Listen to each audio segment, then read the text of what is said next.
Welcome everyone to Metal Fuzz TV. I am Peter, and today I'm going to be talking about Obi-Wan Kenobi, Part 1, Episode 1. It's called Part 1, so I'll just go with Part 1. I don't know if this is like a limited series or if they're potentially doing more seasons of this, but this is the new Star Wars show from Disney+. It came out on Friday. I believe the first 2 episodes came out. This is just a discussion of Episode 1. And I'm doing this because it ranked high on the Patreon pilot vote. And I'll be brutally honest, if it hadn't been on that vote and didn't rank highly, I would never have watched this in a million years. So let's get that bias out of the way right from the get-go. I did not want to watch this. I did not care about Ewan McGregor, Obi-Wan Kenobi. I did not care about most modern Star Wars stuff coming out. And so I was put into this position because certain people on the Patreon enjoy me being salty, enjoy me being bitter, and enjoy me being miserable, basically. So this is what I'm here to do. I'll be as fair as I can, but like, you know, like some things are just out of taste. Now, admittedly, I do think this first episode was really boring. And I don't think that's just my taste. I think it's a really dull episode, but I have to imagine that some people were getting things out of the connections. I mean, it really is a sequel to the prequel trilogy. You know, it even opens with like a recap of the prequels, which is not a good sign for me because I don't like anything about those movies. I hate them. The bunch of crappy characters, bunch of the dull plot lines, and I feel like we're in a place where so much Star Wars stuff is getting greenlit, and it feels like we can do some Star Wars set in this part of the timeline. We don't really have an idea for it yet. We'll come up with something, but we'll do something with Obi-Wan in between the prequels and when he shows up in the original movies, and we'll have young Leia and young Luke, and we'll do stuff in that part of the timeline. So it frustrates me just on a sort of like a principle level, because it's you're taking stuff, and this is a problem with a lot of prequel stuff, but you're taking stuff that's supposed to just be backstory and you're starting to fill it out and saying there was more of a story here. And in this first episode, you know, we see Obi-Wan sort of just doing his day job, living out in the sand caves and going about his business. And he's reluctant to be pulled back in. If I was to describe the plot of this, although much of it doesn't really happen in episode 1, episode 1 just kind of sets it up, but it's kind of like he's, you know, it's like Star Wars John Wick without the cool, where he's pulled back into things. The premise of the show, and I'll keep this spoiler light, but the premise of the show is that little Princess Leia, who's like, I don't know, 7 or 8 or something, she gets kidnapped by a Red Hot Chili Pepper. I don't know what went on. I don't know why Flea from Red Hot Chili Peppers is suddenly an actor, but he's here. I recognize them. Very odd. But she gets kidnapped, and it's all about Jimmy Smits asking Obi-Wan to come out of retirement to help find her. But of course, there's also Inquisitors going around who are like basically Witchfinder generals for Jedi. They're going around hunting down the last of the Jedi, because, you know, that's the part of the timeline we're in. It's hard for me not to feel like this just exists because they want more Star Wars, and they just had to think of a story that would somehow fit into this part of the timeline without rocking the boat. And we know from the original Star Wars that Leia knows who Obi-Wan is because she asks for him at the start of the movie, and obviously we know that he lives on Tatooine and he's near where Luke is, and he's known as Ben, and we have these references kind of play out in the episode, and everything fits nicely. And so he's going to go on this journey where Leia's going to get to know him a little bit and probably idolize him or see him as kind of a good uncle or something, or whatever it may be, and it'll all fit neatly into what's supposed to be the case by the time we get to the original Star Wars movie. I assume all these things. The actual episode, though, is Obi-Wan just kind of being reluctant to get involved with anything, staying quiet, Inquisitors hunting down this other Jedi who's running around. Who, for the record, I didn't think was a very good actor. There's a scene that he has with Obi-Wan where he's saying, "But you were such a great Jedi, Obi-Wan," and he's very stilted. I didn't really feel much from him. There is a scene at the start which is, I guess it's there to set up who this Jedi is, because it's like was presumably during the Revenge of the Sith, when all the was Order 66, all the kiddies are being killed, and there's like a Jedi teacher trying to protect a bunch of kids. So it's a bit of lightsaber action for the fans to gawk over. I'm not a big Star Wars guy. I don't really have this fondness for the world or the design of the world. Like, I like the original movies because I like the characters and their interactions, and it's them going on an adventure. That's why I like the original Star Wars. The actual mythology of Star Wars and like Ewan and Anne over lightsabers and shit, I don't really care that much. So, it's hard for me not to feel just a bit of fan service when I see something like that. And yeah, I'm being kind of cynical. I'm being kind of jaded. It's not really on each individual instance when it does feel like that, but it's more of a culmination or a combination of all the Star Wars being made, and I just I struggle to really give a shit, quite frankly. The villains are a bit cheesy, I guess. I guess that fits in Star Wars. I didn't really feel too much for them. It all feels a bit light and like hollow. I'm not feeling much weight to a lot of the stuff that's in this, I have to say. I was never particularly fond of Ewan McGregor as a young Obi-Wan. And I'm not saying that you couldn't cast a younger Obi-Wan. I think you get away with it more than other characters from Star Wars just because he was an old man to begin with, so it's just kind of natural, and we're used to the idea of having a younger actor playing a much younger version of a role. I think, now I've not seen Solo, but I think one of the reasons why many people have a harder time accepting another actor playing Han Solo is because that Han Solo isn't supposed to be that much of an age difference from original Han Solo, right? It's only a few years or something before Star Wars, so it still feels like it should be Harrison Ford or looking like Harrison Ford. Obviously that's impossible now, but if they decide to do Solo, say a few years after Return of the Jedi, they would have cast Harrison Ford. They got him back and put him in the role. Whereas casting someone who's a younger actor, I mean, obviously Ewan McGregor's middle aged now, but when the prequels came out, he was more just a young actor. Yeah, he's just kind of going through the motions, I guess. Like, I don't really feel any. Like, there was so much build up, and this is all in the periphery because I'm not really paying attention to it. I don't really care about it, but there was so much build up for a while. They're going to do an Obi-Wan show. Is Ewan McGregor back for an Obi-Wan show?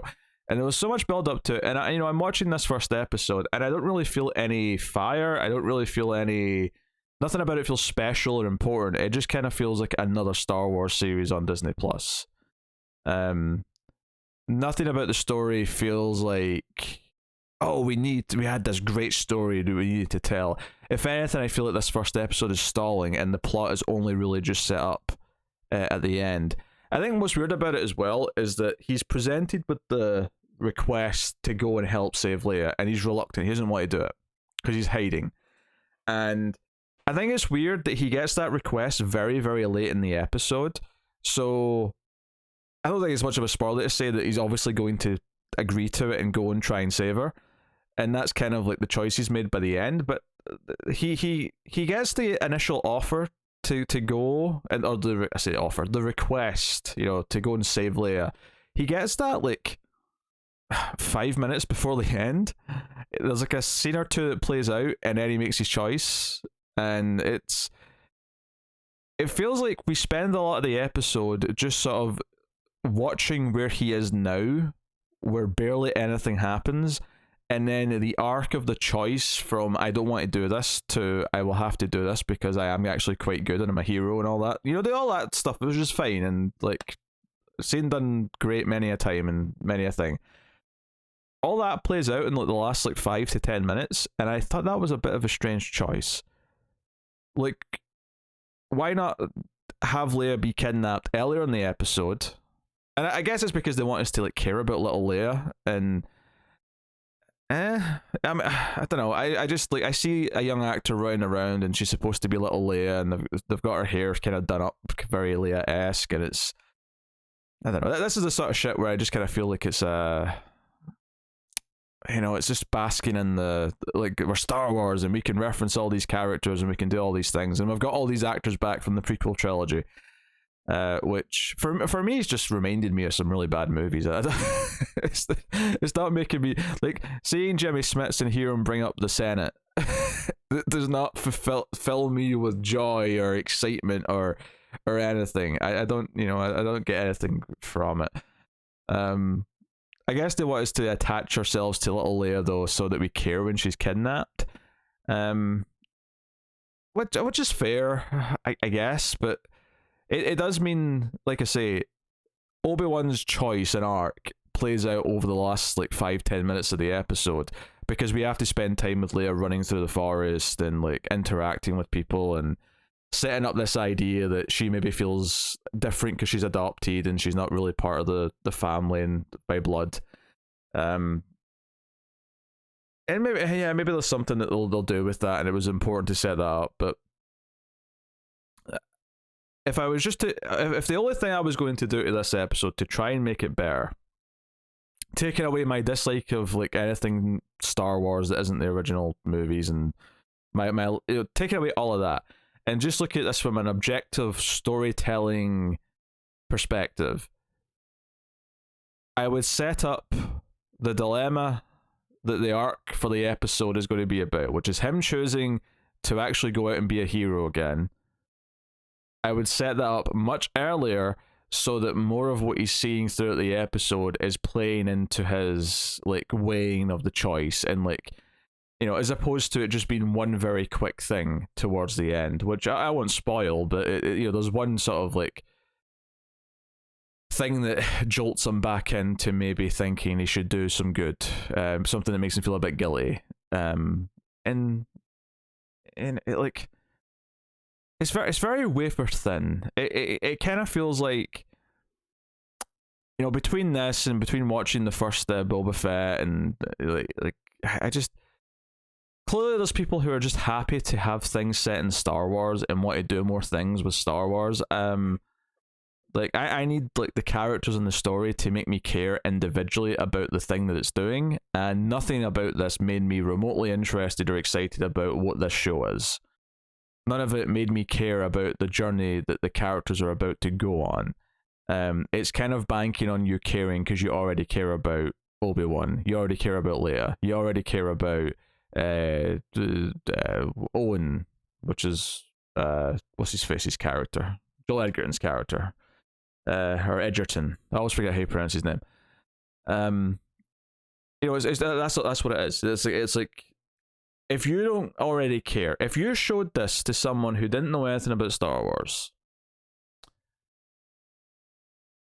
I think the response would be very lukewarm. I really do. I don't think anything about this has any of its own spark. And yeah, for me, I need that spark. I don't care just because it's Star Wars. I just don't.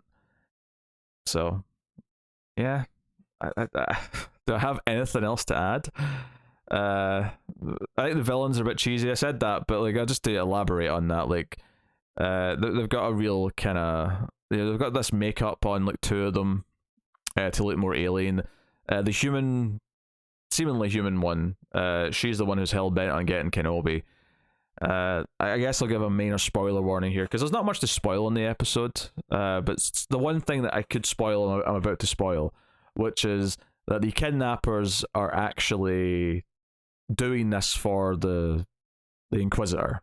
This is a trap to lure in Kenobi, so that's where the plot is going. This is only 6 episodes long, and I feel like this first episode is moving at a snail's pace. And maybe the rest of them, maybe episode 2 is like much better, and maybe the other 5 are all much better, like action packed or tensely paced episodes.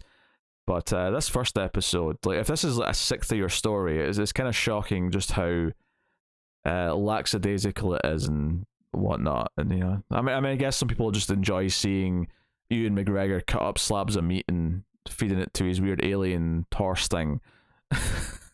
But I don't know. Yeah.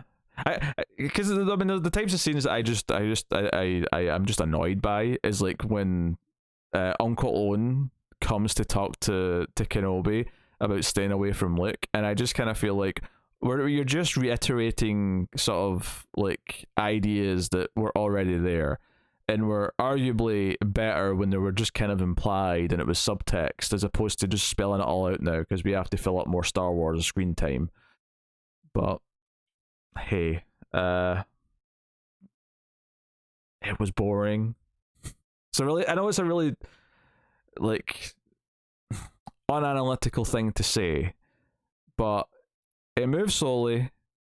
The characters did nothing to make me care about them in this show, and these versions of the characters all come from the prequels, which were already terrible. So there is very little in this to care about, as far as I'm concerned. Obviously, some people are Star Wars daft and they're going to love it no matter what, or they're going to care way more about Ewan McGregor. There's like a whole section of people who seem to think the prequels were actually good, and they're all crazy, but fair enough. Enjoy what you enjoy. I don't really care, but this was not for me. I will not be watching any more of it. Thank you very much. So I'm over 15 minutes. I think that fills my my quota. Thank you very much for joining me. You can let me know if you want, what you thought of Kenobi in the comments.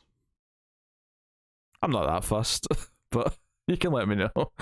Like, subscribe, ding the bell for notifications, all that stuff. Get me on the Twitters at mailed_fudge for channel updates. And I encourage you to check out other reviews that have nothing to do with Star Wars and for things that I actually care about, like the new Stranger Things season, which I mostly pretty enjoyed quite a bit and had positive things to say. Check out the review of the first 3 episodes and then 4 through 7. In fact, 4 through 7 will be up already. I'm putting that up first. So yes, check out all the Stranger Things and the new Star Trek shows and Babylon 5 and blah blah blah. There's a bunch of things. Go check out MailFuzz Movies for the movie podcast. But that is me, so thank you once again for watching or listening. I always appreciate it. Keep watching TV. Have you got any vanilla?